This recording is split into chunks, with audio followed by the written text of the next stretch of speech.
akkam jirtan hordoftoota keenya oduu yeroo kanaaf qabnu isin dhaggeessifna hangafoota oduu wajjin gullallee udirra.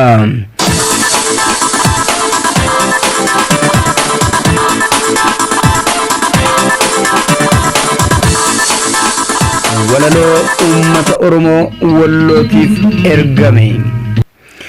Walloo biyya gootaa hundee bareentumaa abdii saba Oromoo gaachana Oromummaa nutis ni hubanna dirqama sabummaa.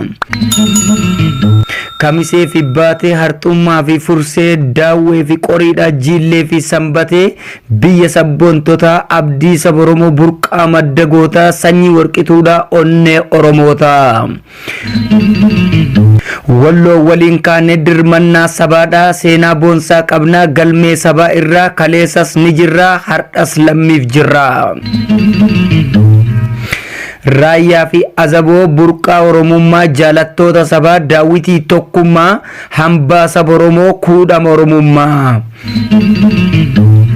Yejjuuf warra baabboo iluuf warra ebanoo qaalluuf warra waayyuu bilisummaa malee garaan keenyan fayyuu wallo lafa teenya lafee dhukateenya biyya beekaaf hayyuu. Jarraa dhibba hedduu gabrummaan dhiitamee sabni dhiigan tokko maal sodaa diigamee alagaan hin bullu naafxanyaadha ballaan Oromoon tokko bilisummaan galla.